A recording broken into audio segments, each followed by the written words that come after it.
ওকে ছেড়ে দাও আর অভিযুক্তকারীকেও মুক্ত করো। ফারাসের অবশ্যই শাস্তি পাওয়া উচিত। যখন ইয়াকুব জীবনের মূল্য পরিশোধ করতে চায় তখন তোমাদের কোনো অধিকার নেই ওকে শাস্তি দেবার।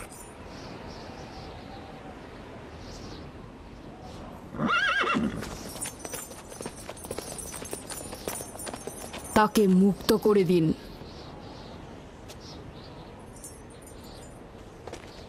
ইয়াকুব, তুমি অবশ্যই ফারাসের জীবনের মূল্য স্বরূপ 500 দিনার পরিশোধ করবে।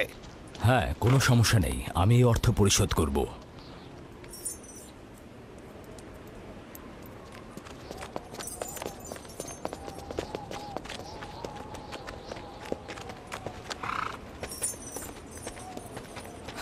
খোদা তাআলা আমার দয়ালু মামাকে হেফাজত করুক।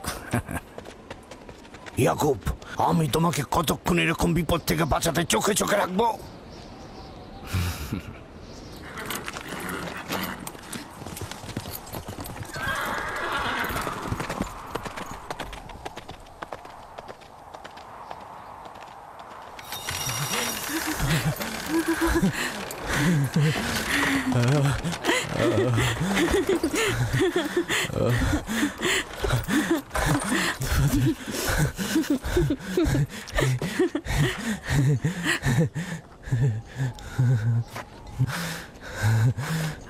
আপনি মহান, আমরা কৃতজ্ঞ, আমরা অনেক কৃতজ্ঞ আপনার কাছে। আমার জীবনের মূল্য স্বরূপ যে অর্থ আপনি প্রদান করবেন তার বিনিময়ে সারা জীবন আমি আপনার কৃতদাস হয়ে থাকব। আপনি মহান, আপনি মহান। আপনি ফারাজকে মৃত্যুর হাত থেকে বাঁচিয়েছেন, আপনি আমাদের নতুন জীবন দিয়েছেন। হয়েছে হয়েছে, এবার এসো এসো।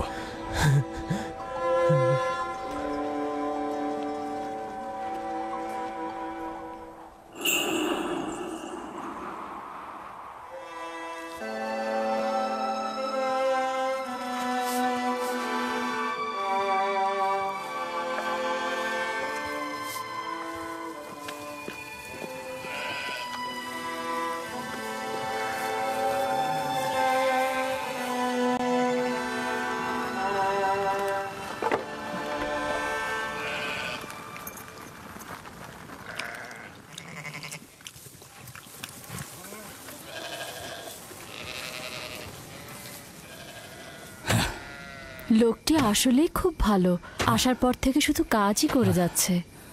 হ্যাঁ, বছরের পর বছর ইস্তার ফাদ্দান ও ব্যাবলের লোকজনকে অন্যায়ভাবে কোরবানি দিয়ে আসছে। আজ তোমার পিতার জন্য আমি ও ফারাজ বেঁচে গেছি। আপনি ওর জীবন বাঁচিয়েছেন বলেই ও ইস্তার পূজা ছেড়ে এক খোদার ইবাদতে মশগুল হয়েছে। হ্যাঁ, তা হয়েছে রাহেলা। আসলে যখন সে মৃত্যুর হাত থেকে রক্ষা পেয়েছে তখনই এক খোদায় বিশ্বাস এনেছে। আমাদের মুসাফির কখন পৌঁছবে? খুব শীঘ্রই হে খোদার নবী, বেশি দিন বাকি নেই। বছরের পর বছর তোমার সন্তানের প্রতীক্ষায় রয়েছি। যদি খোদা চায় তো খুব শীঘ্রই এই প্রতীক্ষার অবসান ঘটবে।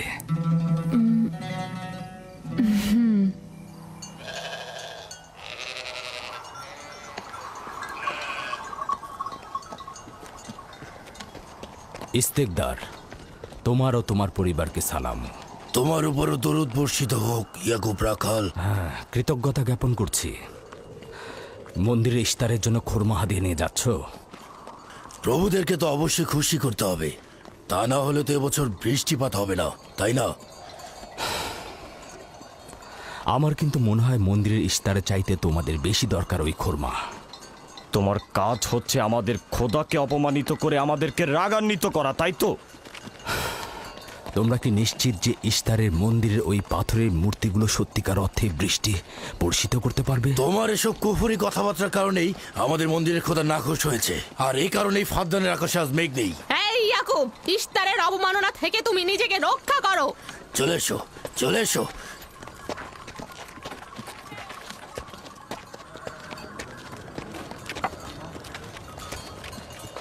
এটা তোমাদের কেমন বিবেচনা? তোমরা শক্তিশালী ও দয়ালু এক খোদাকে রেখে নির্জীব পাথরের উপাসনা করছো। কেন তোমরা বিষাদগ্রস্ত জমিনে নিজেদের আত্মাকে এক খোদার ইমানের নূরে আলোকিত করছো না?